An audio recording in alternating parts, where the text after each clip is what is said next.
Check. 1, 2, 3. The D. Brief. This is the D Brief.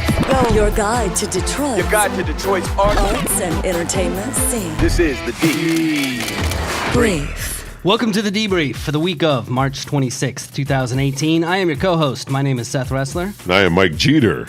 I'm Becky Scarcello. Hey guys, welcome. Hi there. Look, we got an exciting show today. Becky, you've lined up a couple of fantastic people for us to talk to in studio today. We've got Matt Nahan and Natasha Beste. Yeah, I'm excited to talk to them about living arts. So this is a program that teaches arts in schools. In and out of schools, yeah. Okay. So Before school, after school. Basically, if there's kids, they teach arts to them. And what type of arts are we talking about here? The whole gamut. Performing arts, visual arts. Natasha's going to talk about video production. So Nice. Comedy? You know, I think that's a hole of theirs, so they might need an expert. Then it's not a real art program without comedy. It's an oversight. You got a resume on you? Man, my resume is just me. All they have to do is He's just a say walking speak. resume. I know, right?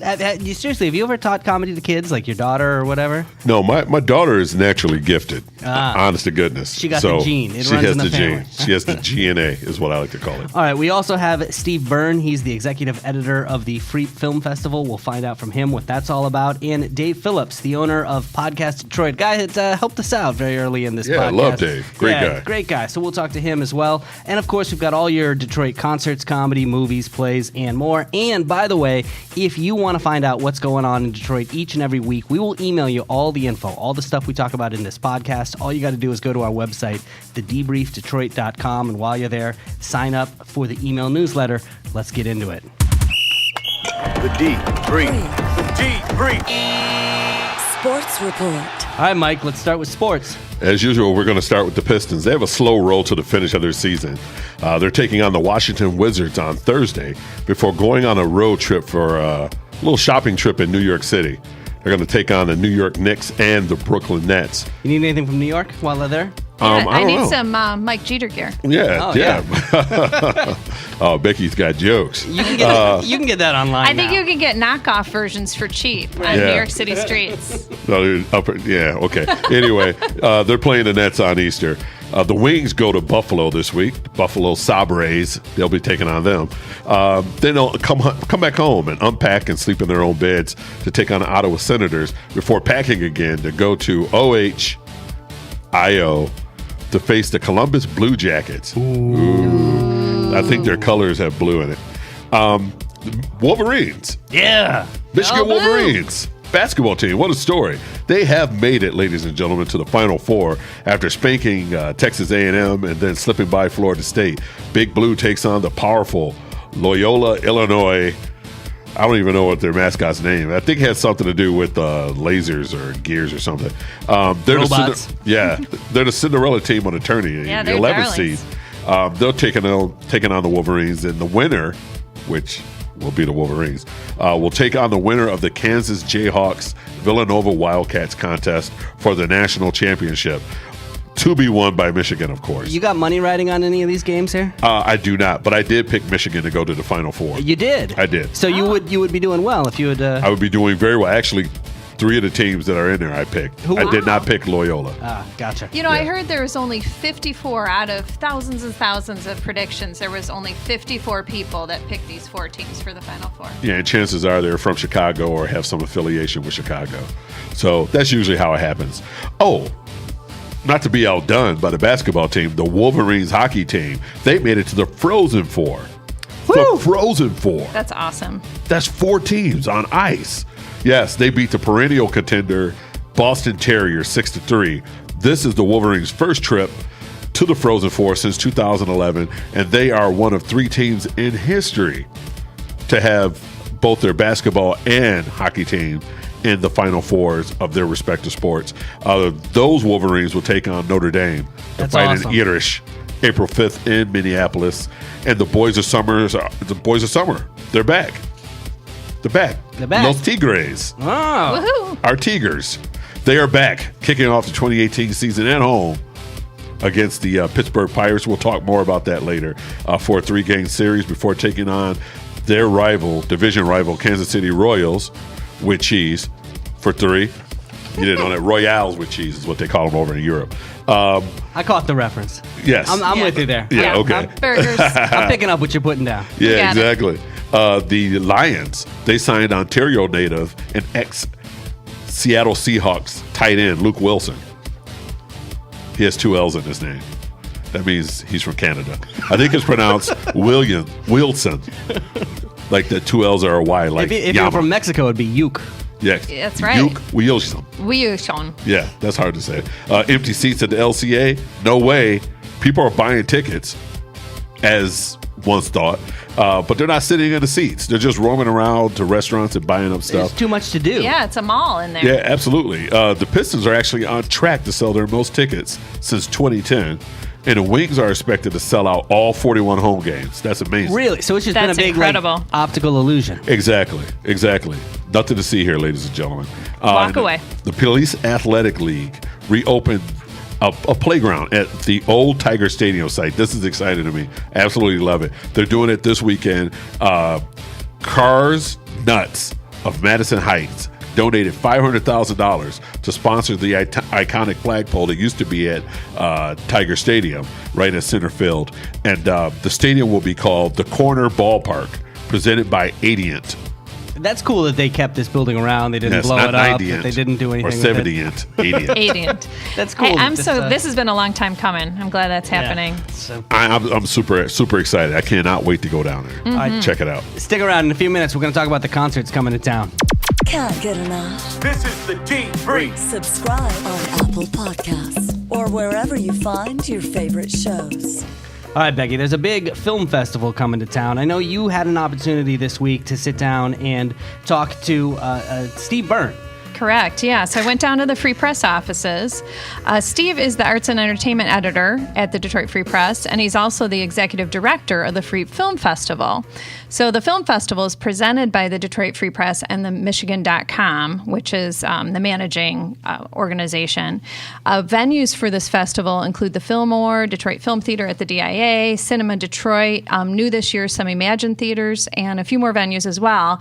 It's happening April 11th through the 18th. So this place is basically taking up theaters all over Exactly, yeah. I mean, you're going to have more than 70 events throughout this time period, centered around documentaries. So, I sat down with Steve and I asked him to tell me more about the film festival and how they select the films. Right, Freep Film Festival considers itself an invite-based festival as opposed to submission-based, which is what a lot of your biggest festivals are. What that largely means is we really go out of our way to seek out films that particularly fit our mission. First, the docs is the number one thing, but we really pursue films that we feel have strong connections to Detroit or Michigan. Examples like this year we have movies about the Red Wings, we have movies about Michigan State football, we have movies about several movies that are really very specifically about life in Detroit. So those are our bread and butter. We really pursue relationships and chasing those.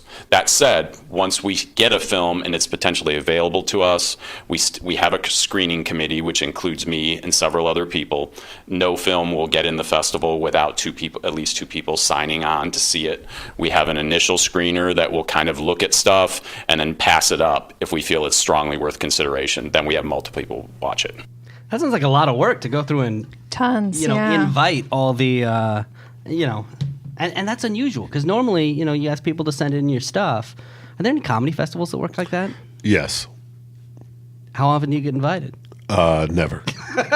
That's going to change. That's You going can to come over to my house and tell some jokes. Never get invited to anything. Aw. We have to have a party and just to invite Mike. Yes. Yes, just Mike. Yeah. So I've been to this film festival before. Have you guys? No, I have not. No. Oh, you gotta look up the movies there and pick some. And what's awesome about it is you're not just buying a ticket and going to the movies. It's a bigger deal than that. There's always a discussion there, or the director is there, or somebody in the community that knows something about the subject of the movie. So it's a really interactive experience. So I asked Steve more about that. Freep Film Festival really goes out of its way to not just show films, but to build engagement activities around them. In some cases, or in most all cases, that means if you show up at a theater, you're not going to just see a movie. You're probably going to see a discussion, often an in-depth discussion that spins off of the film that you just saw. So in some cases, it might be the director's here. Some cases, it may be the subject of the film is here, or both. In other cases, it may just be somebody from the community who we feel like has a connection to issues that spring out of the film. And very often, Free Press journalists lead those conversations. So that's all just part, if you buy a ticket to a movie, most likely, and you're going to see something like that. So how's that worked when you've been to see this event in the past? You mean, how does the discussion work? Yeah, like what happened? Yeah, so you just you show up. Usually there's someone introducing the screening of the movie, so they might tell you a couple facts about it or how it originated or just an inside scoop story about it. And then you sit and watch the movie, and then often there's a chance to ask questions, which I think is super cool, because how many times have you gone to a movie and you're like, how did that happen? Or was it, and these are all documentaries, so they're true stories, and you've got people there on the panel that have something to do with that story. That happens to me all the time. Is this the Infinity Stone? Is this the Time Space Stone? I want to know which one goes where. Inquiring minds want to know. So so it's neat. And there's even other events too, that events, parties, there's a fundraiser. So I asked Steve about what else goes on during these few days. We do other things beyond just booking films. I mean, some really prominent examples for the third year in a row, Kevin Smith is going to be here to kind of a pre-festival launch party. He does a live version of his podcast at the Fillmore Detroit on Tuesday, April 10th. We have a couple of parties that spin out, after parties that spin out of the festival. One is going to be on Friday the 13th at a brand new tiki bar in Detroit called Lost River.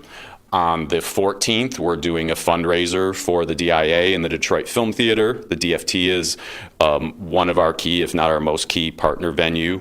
It's a Roaring Twenties theme. We'll be in the Great Hall and the Rivera Court at the DIA on that Saturday night of the festival.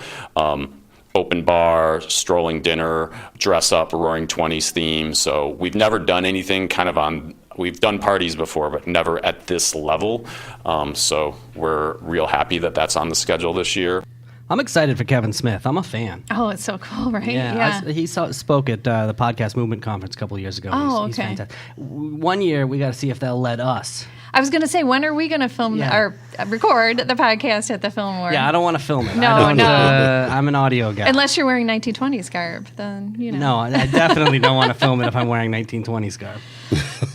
So I asked Steve about what films or events he's most excited about, and he gave me so many great things. We had to pick two.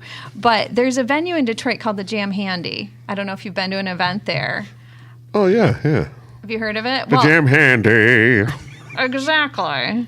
Come down to the Jam Handy. I had no idea. Why is this place called Jam Handy? What is it about? But apparently, this venue was named in honor of an organization that started in the 1930s, and their job was to produce instructional films. And so now these are considered really rare from the 30s. So anyway, I'll let Steve tell you about it. We have this program that's going to happen 2 nights at the Jam Handy that everybody on the festival team is super, super excited about. Rick Prellinger, who is one of the world's great archivists, he basically has this collection of films on the internet that he shares, collects, and he's a real expert in the Jam Handy, which going back to the 30s in Detroit produced industrial and commercial films. So Rick has some rare 35 millimeter prints that were produced in Detroit. One essentially is set on a General Motors assembly line. The other one looks at kind of the birth of mid-century modern design that happened, very much centered at Cranbrook. So these are films that were produced at the Jam Handy that are rarely, if ever, shown. Rick has these pristine prints that we're going to be then projecting at the Jam Handy itself with some really super duty, high quality projection equipment. We're going to be bringing some people back from the era to talk about the films after. So we think that's maybe one of the cooler things we've done in 5 years. Really, really hyped about that one. That is cool. I know, right? Isn't it so awesome that there's experts in all these random things that save this stuff and then we get to experience it? I mean, I'd say that's one of the things about this town that impresses me the most is not just that it's got the history there, but it seems like we're fortunate enough that a lot of the stuff has been preserved. Exactly. People have the passion to archive it and take care of it. And bring it back. Yeah. A lot of the stuff's still got to be renovated and still got to be brought back. Yeah. Mm-hmm. So another favorite of his coming up is for all you MSU football fans, or even if you're not. It's kind of a film that has something for everybody. We are showing the world premiere of a movie called Through the Banks of the Red Cedar. Essentially, it tells the story of Michigan State's football's very key role in integrating college football in the 60s.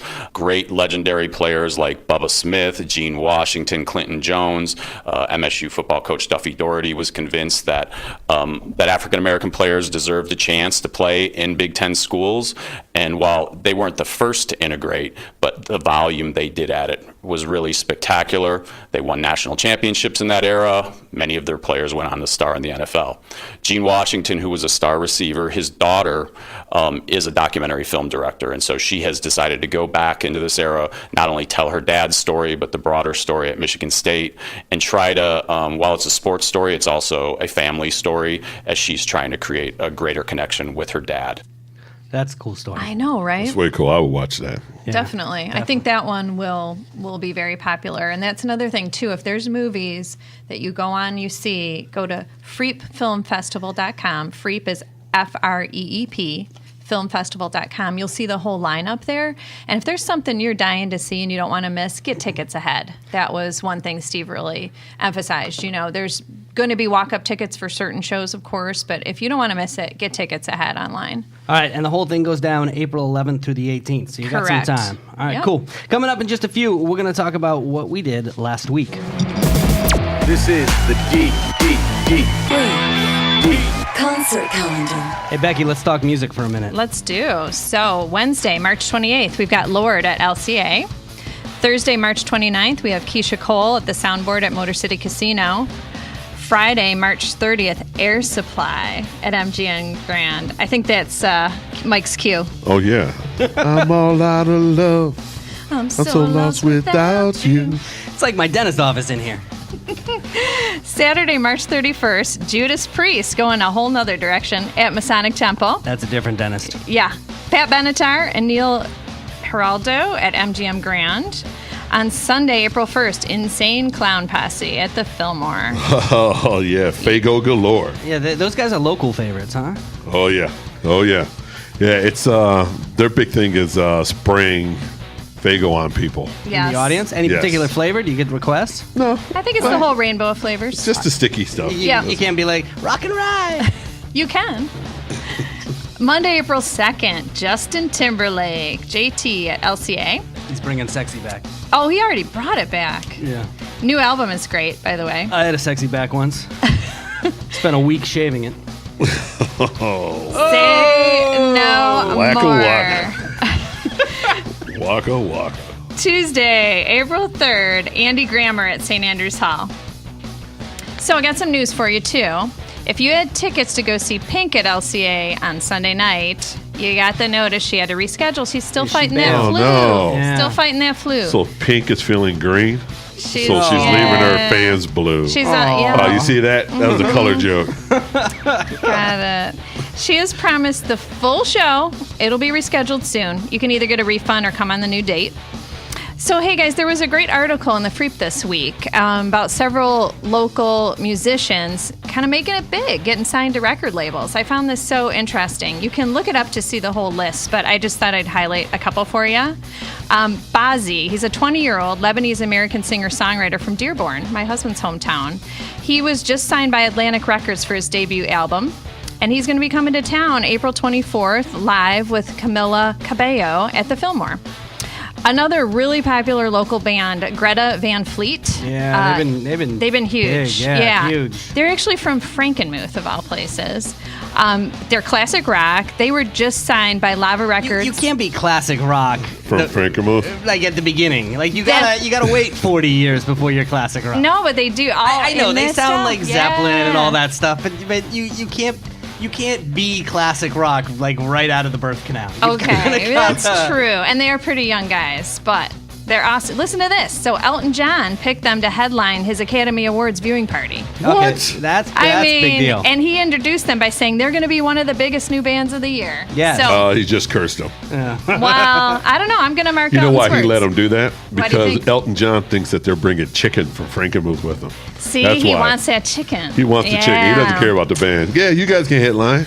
Just bring Bring on a that bucket. chicken. A 24 piece. Those are So, last one I'm going to tell you about. Tegan Marie. This is crazy. She's from Flint. She signed with Warner Brothers Records Nashville this past summer, age 13. She became the youngest female artist signed to a major country label since 1972. That's young. I know. So, she's now recording her debut album in Nashville. She's now 14, so getting up there. Yeah. I want you to get ready for outdoor concerts. I know it's still cold out, but hey, Shane Park released its schedule, and it is hot. it is. Summer shows. You got your R&B, your jazz, your hip hop. Patti LaBelle's coming. Babyface, Nas, Erykah Badu, Janae Aiko, Bobby Brown with New Edition. I don't know about that billing there. Bobby Brown with New Edition. I Is mean- it- and Belle Biv DeVoe. So And they Belle- all split themselves out. So they're gonna do some Bobby Brown solo hits. They're gonna do some BBD, and then they're gonna get together and they're gonna do like Telephone Man and And Cool then It they'll Down. probably Ralph will do his, and then Johnny will do his. They've Right. all had Yeah. solo. I like It's Mr. projects. SENSITI. I can't even spell. Still, it. I would go see that. I know. would still I go will see it. Belle Biv DeVoe. Now you know. Tickets are on sale starting Friday. Third Man Records. This is really cool coming up. They're releasing a big 4 LP set of Supreme's rarities, featuring Little Heard studio material, outtakes, and live recordings from way back in the day. That's cool. That must be hard Diana to get. Ross and the Supremes. Yeah. All right, coming up in just a few minutes, we'll talk about what's happening in the world of stand-up comedy. This is the debrief. About last week. All right, guys. I hope you had a more exciting last week than I did because I'm not gonna lie. I was lame last week. I moved into this new house. I'm exhausted. I'm like ripping down walls and painting and stuff like that. So, Becky, please tell me you did something better. I did something better than that. Yeah. You know, Greg Russell, friend of the show. Yes. Went to his event, Wine and Recline, with my husband and a couple friends, and it was so great. I felt like I was just like in Greg's living room, like if he had a movie studio in his. So he had like a bearskin rug on the floor, a fireplace. You know he was in what? his satin smoking because that's how Greg. That's That's how how he he lives. rolls. That's how he rolls. at Very his house. white. No, I'm going, telling yeah. you, it was pretty close Like, to that. You welcome to got Greg this Russell's big place. platter of cheese. You've got your red and white wine. He Oh, yeah, had that's Greg Russell's His house. nephew playing the flute. What? Yeah, I'm telling you, he had an artist drawing caricatures, quick sketch artist. Hold on. Did he use his voice, his deep voice? Oh yeah, Like, this is Greg Russell's Oh, yeah. house, yeah. Come on in. where all the magic happens, movie magic. It And was then he magical. throws up glitter and stuff. That's how. You know, No. he was missing the glitter. Ah. I'm gonna have him Come on, add that Greg. next one. All right. So what was the film? It was Little Miss Sunshine. I've never seen this. You I meant gotta to see go. it, I and it's know. such a perfect way to see it. You know, in the small venue. So I was there the month before. and Okay, we saw yeah, so you Sideways. know. Yeah, Yeah. So this is, and I didn't know they had this small little room Little up in the screening room upstairs. Royal Oak Imagine And it's a Theater. plenty big screen. I mean, you're still getting like a nice size Yeah. screen, and the comfy chairs. It'll hold like reclining. 30, 40. It's not that. It's Yeah, not that maybe big. 30. Yeah. Yeah, But yeah. so it's a nice, intimate, cool. It's like being in a big living room. That exactly right. So we enjoyed it very much. All right, Mike. What about you? Please let me live vicariously through you. Well, I had a fun time performing last weekend, but I took my daughter to get braces on Friday. And full disclosure, this awesome smile that I had was created recently because I had adult braces. And I got beaten up for wearing adult braces. But my daughter... Yeah, man. Nobody's It's like the beat- kids on the playground, Oh, they they- weren't nice to me at all. They weren't nice to me at all. But my daughter, she wanted braces. It's kind of like a fashion thing. Like all the kids at her school, they have braces. And she even wears fake glasses because that's in.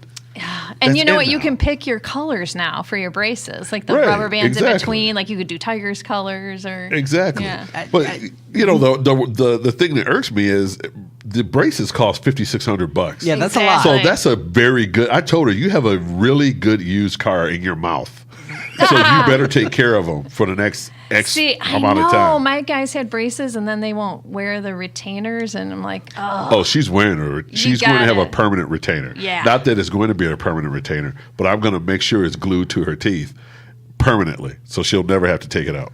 So you had adult braces. It was worth it, though, right? I Oh, mean, look at this Look smile. at that Come on, man. smile. That is a winning smile. Yeah. I get complimented on this thing like once a week. Wow. And then the Heck yeah. voice that comes over the teeth.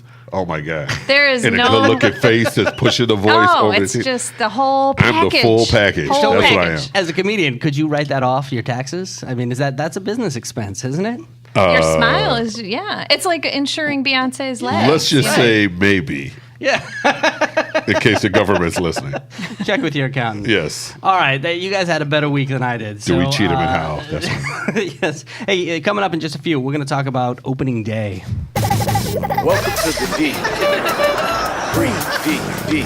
Free.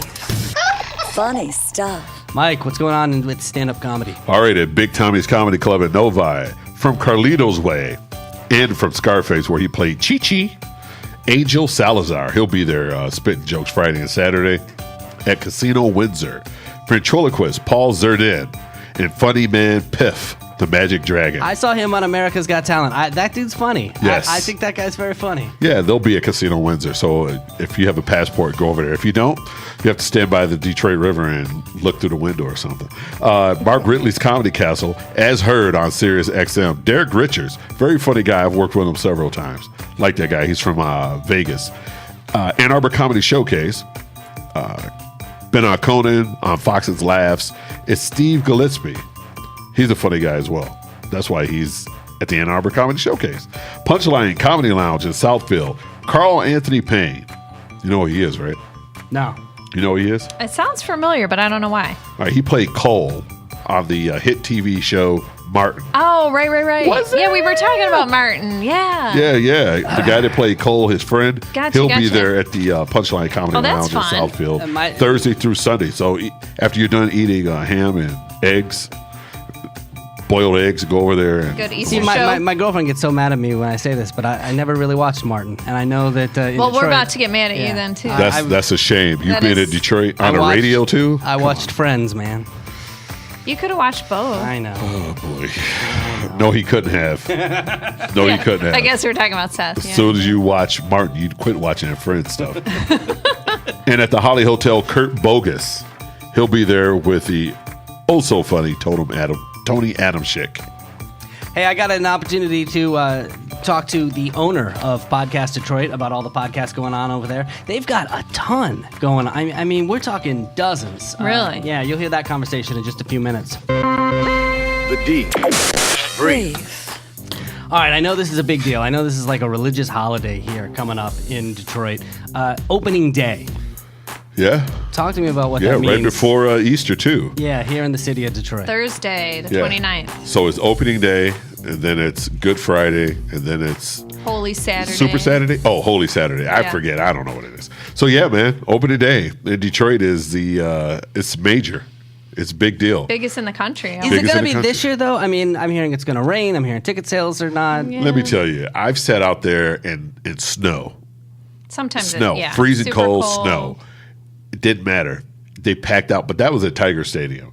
The Tigers, they have Michael Fulmer, the pitcher, Miggy, V-Mart, and then like 6 other guys. So they have a lot of lesser known people on their team.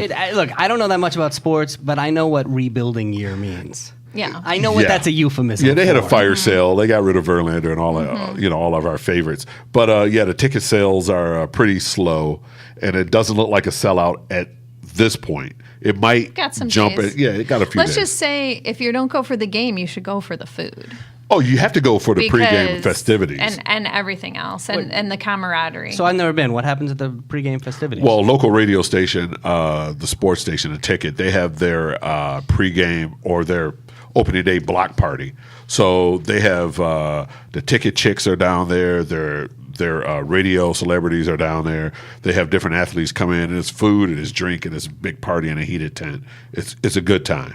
nice. But the last time I went, I didn't have a good time. Why not? Why? Because I have a full beard, and I'm a man of girth. I'm a big dude. And this kid called me Rick Ross.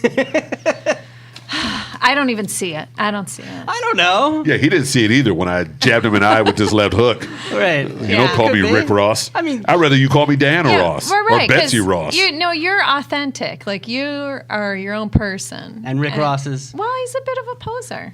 Yeah, and he sat in the bathtub with like waffles or something like that. Still, you look, Suge Knight would be a stretch, I think, but you know. True. Although I've hung people out of windows by their ankles.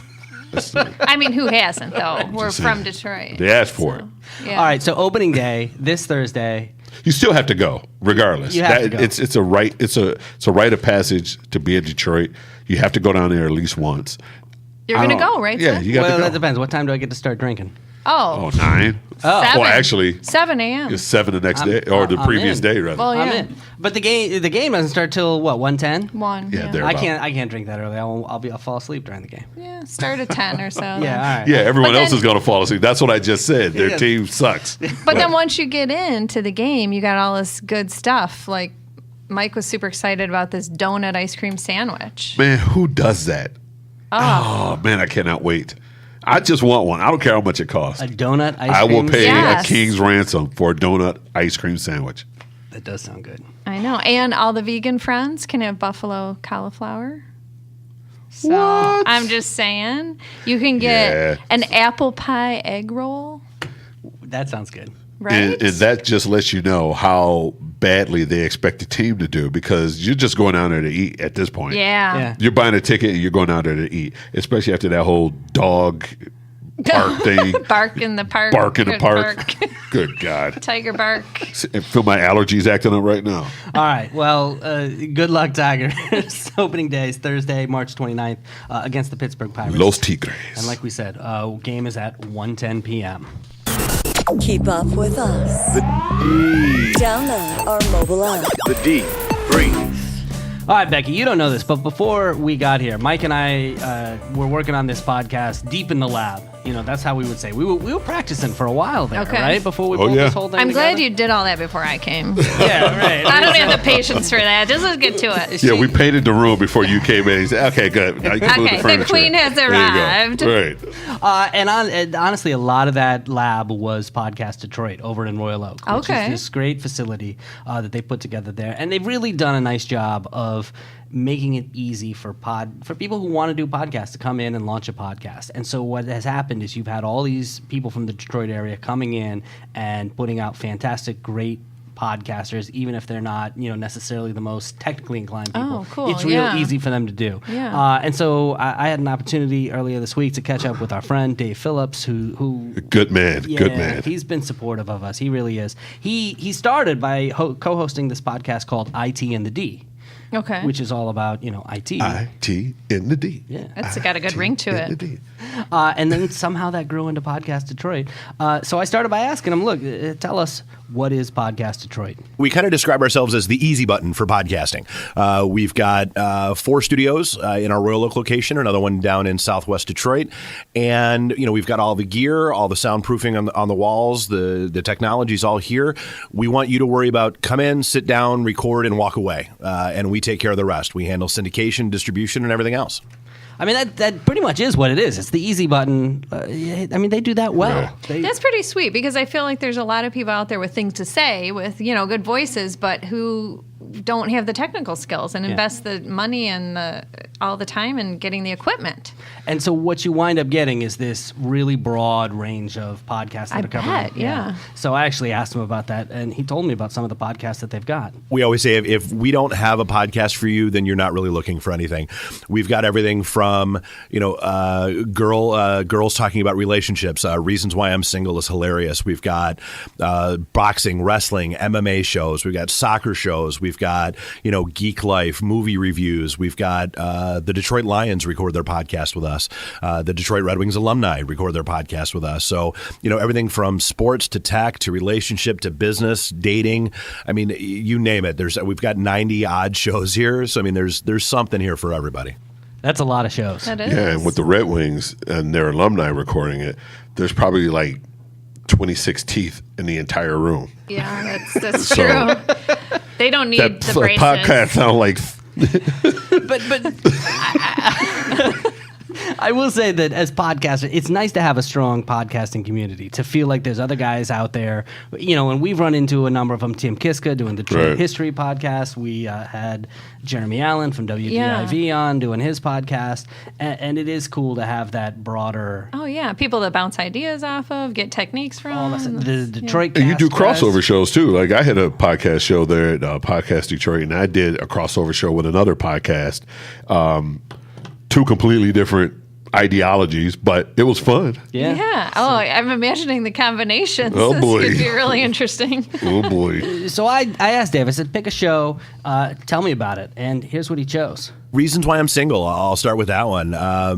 Chelsea is a karaoke host that we knew, and we knew her on Facebook, and she was always posting these status updates on Facebook, hashtag Reasons Why I'm Single, and she would just lay out her horrible date from the night before. And Bob and I were both like, Mother of God, you've got to do a podcast. This is hilarious.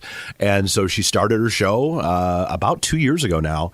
And she and her co-host Stacy are doing great. They've got, they picked up a couple sponsors along the way, and it's hilarious. They do, a segment called First Impressions, where it's basically Chelsea reading the first messages that guys send to her on dating apps.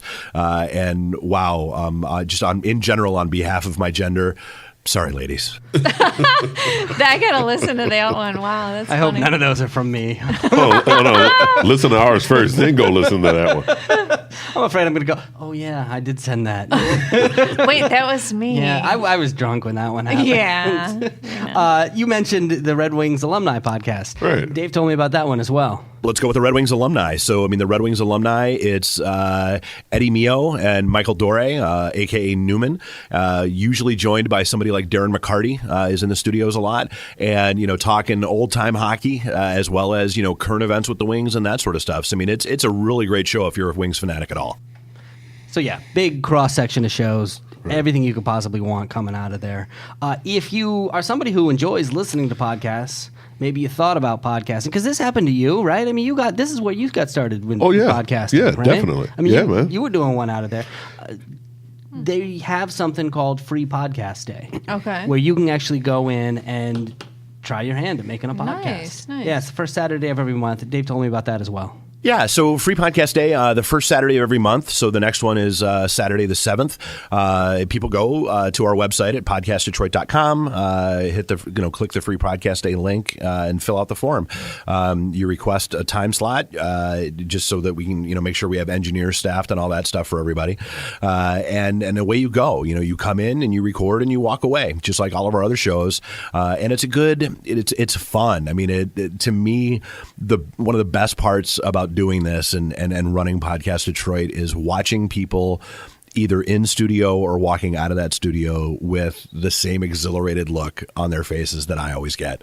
We just did episode 239 of our show, and it's still the fastest 2 hours of my life every week. It's just great. So, it's a great opportunity for people to just, come on out, see what recording in the studio is like, check things out with a mic. We've got video in all of our studios, so, people can go Facebook Live from their own pages if they want to, the way our software is configured, or just record it and put it out later. So it's a good experimentational thing, and it's so much fun. 239 is a lot. What are we on, like number 20 here? 22. He doesn't look 22. So lucky for you, We'll get Becky. there. Every Monday is Free Podcast Day for you. I know, it's great. The perks are just endless. All right, if you want to know more about Podcast Detroit, and seriously, go check out their slate of podcasts. They got a lot of great stuff going on. Yeah, I had no idea. You said this is in Royal Oak? Yeah, this is right over there in Royal Oak. It's off 11 Mile, right? Right off of 11 Mile, probably a half mile east of Mark Maine? Ridley's. Yeah. Oh, sure, Yep. sure. Yeah, Okay. right there. So that'd be Troy Street. Troy, yeah. You can get all the details over at podcastdetroit.com. Coming up in just a few minutes, the folks from Living Arts, Living Arts, are going to yeah. stop by. We're going to find out what that's all about. Action. This is the Deep Breathe. On the screen. Hey, Mike, what's going on in the movie theaters?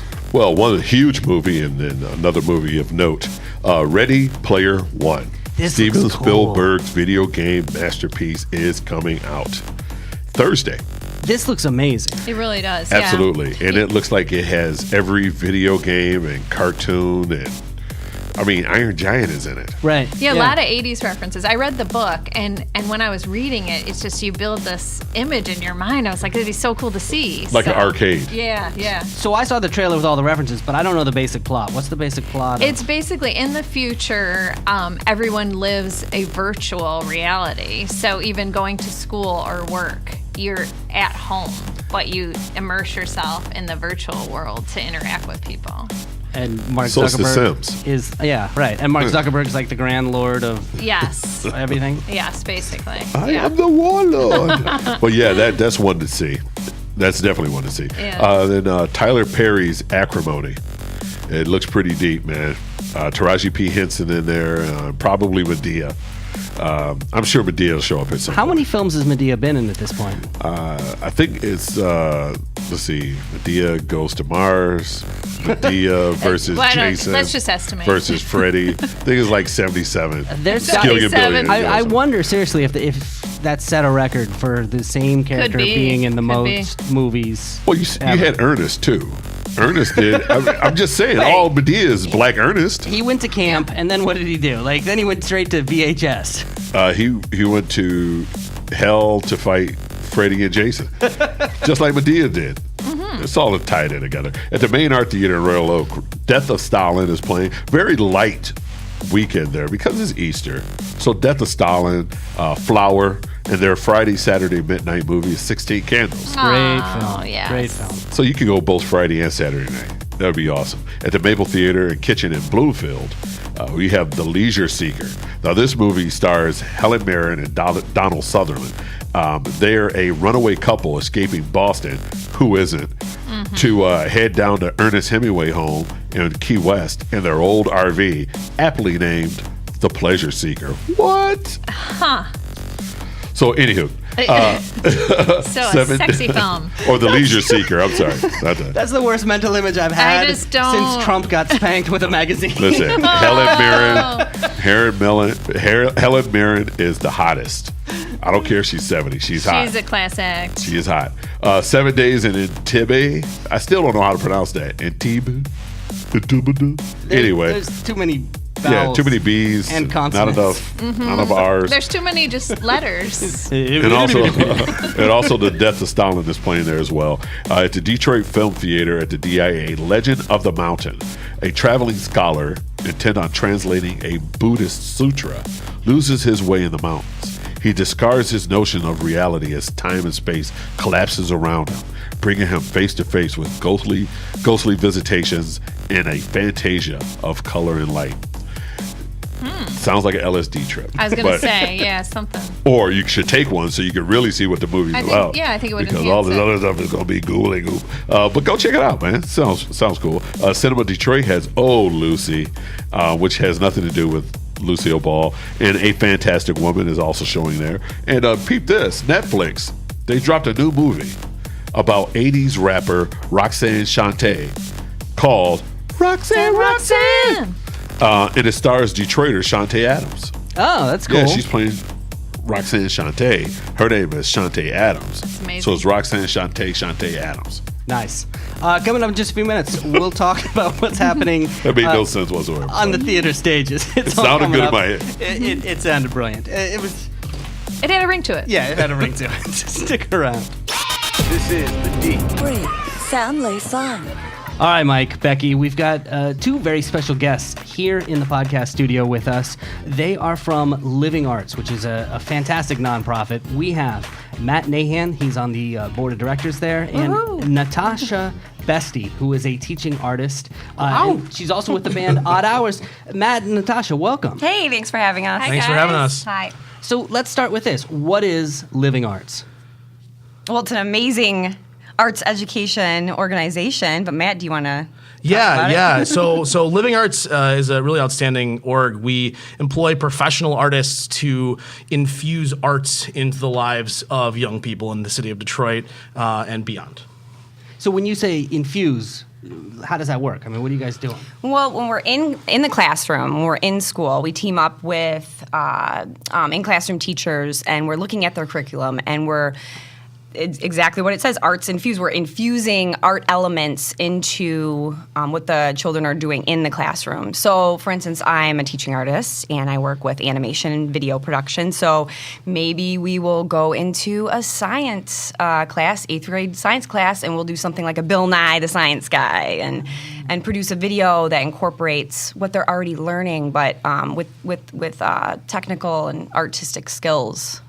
So did this arise out of a need for arts education that just the schools weren't meeting? So 19 years ago, in a church basement in Southwest Detroit, it all started actually with dance classes.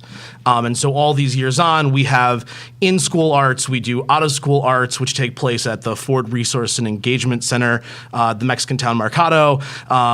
Shout out to Ford Motor Company Fund. And we do Wolf Trap. We have early learning, which focuses specifically on your early learners, infusing, again, there's that key word, infusing the arts into their real formative, 0 to 3 years. Oh, so you're getting them early. So you're We're getting them like early. 0 to 18, basically. Yeah, absolutely. 0, really. Yeah. That's awesome. And that's one of the things that I love to talk about. It's really easy to sort of conceptualize, right? Because you can imagine learning your colors and your shapes and your alphabet through music and movement, right? And engaging the color and what that means in more than just that's red, that's pink, but making green and making purple and becoming green and becoming purple, green. right? And, your mother you coming home and being like, "What happened to your paint on your face?" Oh no, it's all good.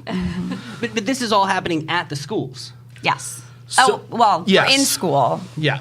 And that's Wolf Trap. But Wolf Trap is out of school as well. We have out of school Wolf Trap classes that are actually family based. So it's not just the youth, it's their parents engaging too, which is so awesome because then they can take those skills home and continue the learning at home with what they've learned in that space with us. I think what's really notable about all the things we do is that we really try to wrap things around, and forgive the kind of buzzword, but for instance, when we are in schools, what's happening is that the students are getting arts infused education, but the teachers are getting a 15-week in classroom professional development opportunity that is unparalleled in a lot of ways, because you'll go for a 1, maybe 2-day professional development course, but what's happening is it is hands-on in the classroom. So then once our teaching artists,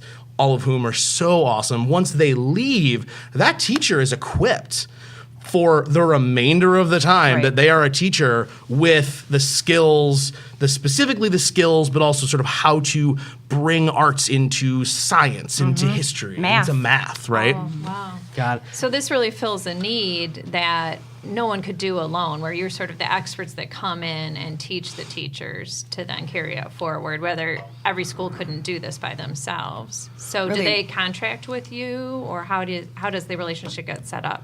So, so we have contracts with Detroit Public Schools, with some of the charter schools in and around Detroit. We work with community partners like Matrix Human Services, right? Yes, I'm on the board shout, there. shout, right? That's great. And so that sort of helps a little bit of our fee for service work. Okay. Yeah. Natasha, do you work with the same group of kids? Will you go into the same class week after week, or do you rotate? Do you move around, go from school to school? You could be in several different schools at the same time, but it's a 15-week with the same classroom. It is. So for 15 weeks, you will go into the same class. Yes. And you will teach. And mine is project-based, so we're working towards a larger project. So for instance, when I was in a math class, we studied mathematicians and made autobiographical stop-motion animations with paper cutouts. Like I said, with the science. Did I say that on here, or did I say it before? With the Bill Nye, the science guy. Yeah. So, that's like a magazine format type show where we're animating crystals and rocks, and they're also And what grades are you working with currently? Right now, I'm with out of school, so I have my 7 to 14-year-olds, and then I'm going to be starting up a new workshop in Western International High School, so that's going to be older teens. Gotcha. So you have in-school arts programs and you have out-of-school arts programs. Yes. Gotcha. And where do the out-of-school arts programs take place? That's going to be at the Ford Recreation and Engagement Center, Southwest Detroit. Nice. And what other kinds of artists are participating? We have movement artists, musicians. Movement meaning dance, Yes. meaning Yes. Dance, hip hop, filmmakers, Performance arts. arts, yeah, Puppeteers. Puppeteers. stand-up comedy. Do you need one? Are you retiring?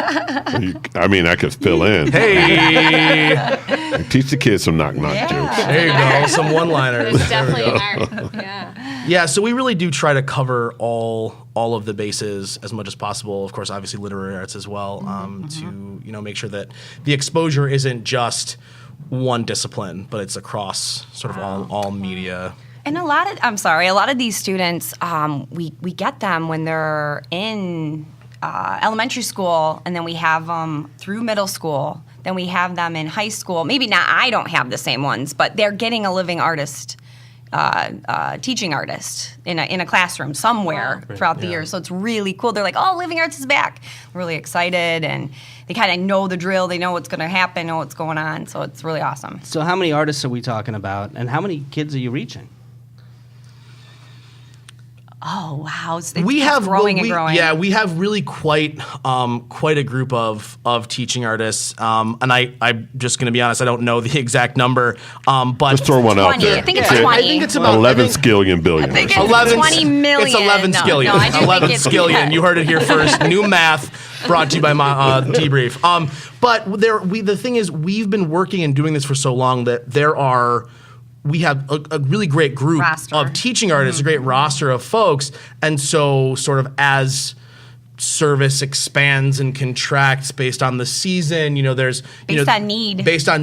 based on the contracts we have, right? So can call on obviously different- our vision, right, is to be doing this clear across the city and having residencies in every school, which obviously is like the dream, right? To have significantly more impact. I mean, not that we don't. We reached, I think last year we reached about 3,500 students, right? wow. So That's the impressive. idea of being able to go further and do more is really exciting. Now, I should say that what we are not is trying to replace any in-building arts educators, right? So Okay.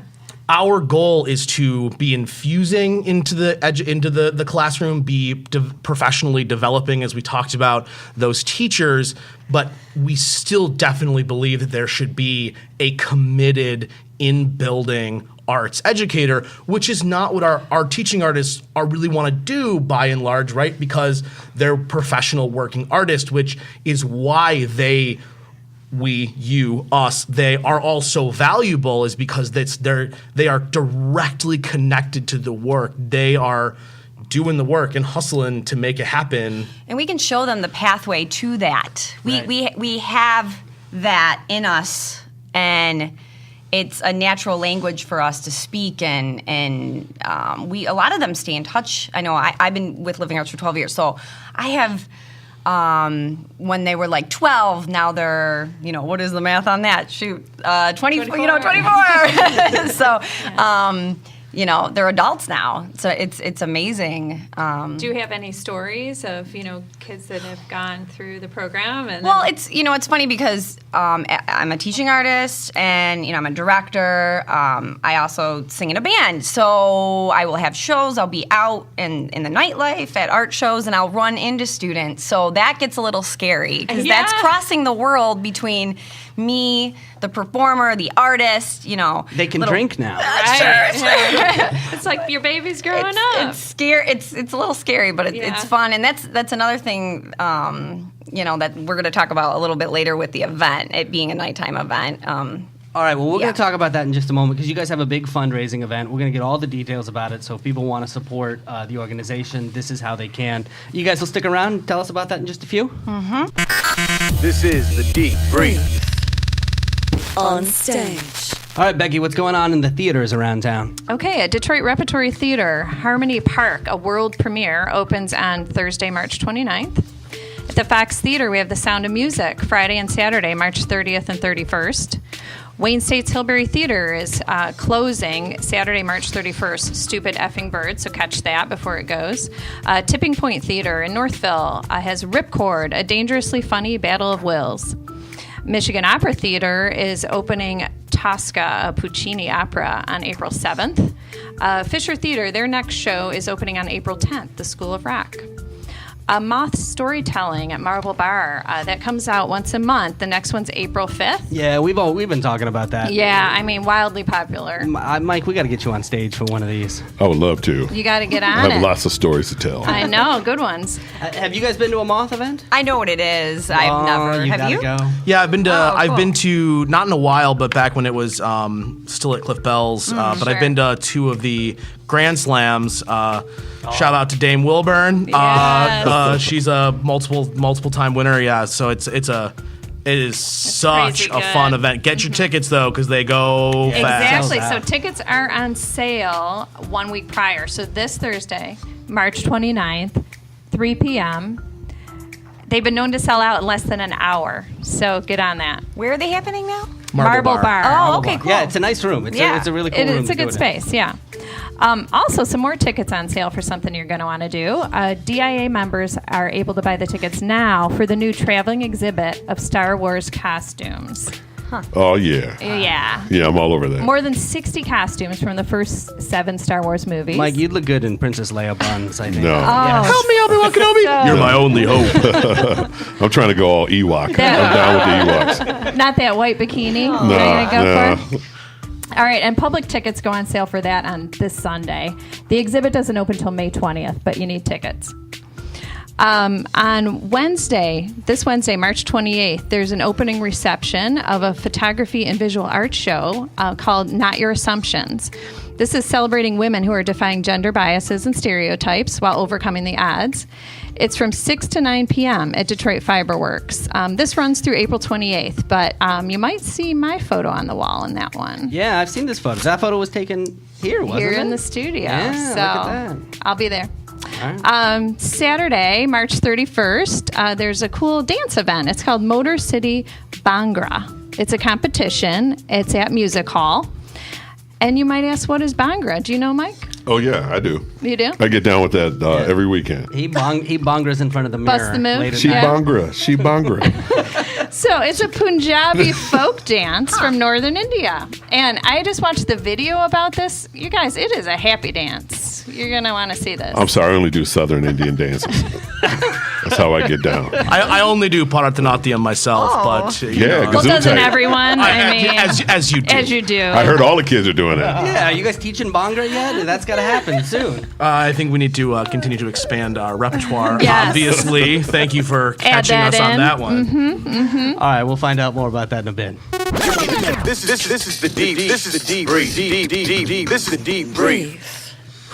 All right, we are here with Matt Nahan and Natasha Beste of Living Arts. We're talking about this organization that does a great job basically getting kids involved with the arts, both in schools and out of schools. I mean, you're working with And kids, before school even and starts. before, yeah, you said age 0. What can you do at age 0 with these kids? I mean, what? That's like Inception, right? Or Conception. It's magic. or It's whatever. magic. Is that Conception this of kind of show? Inception. I don't know. I've seen Kimberly Boyd at work. She's an amazing master Yeah. teaching artist, and Well, I mean, when you think about, right, we've all seen the sort of prototypical photo of like the pregnant mom with the headphones on her belly, right? Right, Like, right. That's prenatal. That's negative however many days, months, whatever, Yeah. right? So, I mean, really, I mean, it all starts, it's about building perception and pathways and understanding, and as it gets older, problem solving and different ways of thinking about things. So, I mean, it is really sort of rudimentary with the really, really early learners, but nonetheless, it is extraordinarily important to get those pathways flowing. For sure. Talk about why. I mean, why is this arts education important? not everyone learns the same way. Not everyone can take in information the same way. me from personal experience, I need to be not just reading. I need to be watching, writing, moving. I need to digest it and regurgitate it in a different way. So that's what we're doing here. We're taking it in, and they're communicating with their own words, with their own unique language.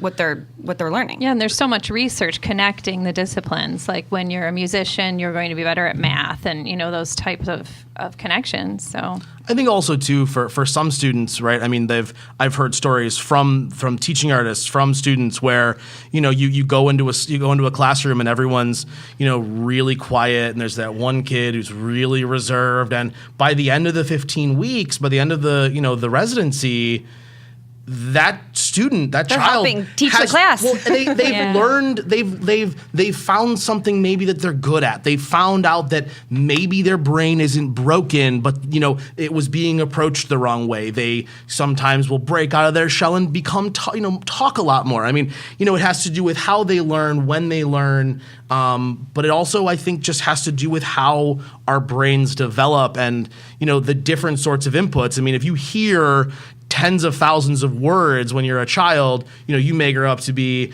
a slightly more, gregarious, outgoing, well-spoken human, right? But the same goes for how those notes impact your synapse, right? How seeing words in poetry versus just words in a textbook, right? Mm-hmm. There's all these different things that can sort of diversify how our brains develop. Mm-hmm. I bet you've really seen some kids blossom. That's got to be a super cool part of it. Absolutely. Yeah. I mean, do you have a favorite moment? I mean, what really got you guys involved in this? Well, with me, I tell my own personal stories through my video art, through my installation art, through my animations. And my students are learning to do the same, to tell their own unique stories. Maybe things that emotions that don't necessarily even have words for those emotions. You combine image and sound, and you're communicating something that just doesn't have a language. It's very powerful, and it's empowering. It's empowering them with this skill to be able to communicate something that they need to communicate, and that's what I do myself. So it's very easy for me to teach them. So, and it's, I like I said before, I was never supposed to be a teacher, and I'm so happy, and it's a gift to myself to be a teacher. I fell in love with the organization. I was voluntold to help fundraise by an old boss, which is a whole other story, and it was great that happened. So through inviting people to our fundraisers in the past, I fell in love with the organization by just beginning to talk about it. So my parents are old school Detroit theater people. Actually, my dad did in 1972 his first play in Detroit at the Rep at the age of 17. Oh, wow. Crazy, right? So I grew up in a trunk, as they say, and I was raised by theater people. Actors Alliance Theater Company. Some of your listeners may recall that name, both in education but also in production. And when I started talking about living arts, the fact that we employ professional working artists was everything, because my parents were professional working artists. I came to this building with my mother to do voiceover auditions and on-camera auditions when I was a kid, Wow. So the fact that we are employing the creative class of Detroit, helping to diversify their income stream, but also then taking these unreal talented artists and placing them in the lives of young people, I don't know. That's really all I have to say. I mean, it's huge. Yeah. It's huge for me. That's great. So there's an opportunity coming up for people to get involved and people to support the organization. I know that you've got a big event coming up. Let's talk about an evening for living arts. Where is this happening? What's happening? What's it all about? So one of Detroit's coolest tangible art objects, not the Fisher Building, although that one's really cool too, the Masonic Temple downtown.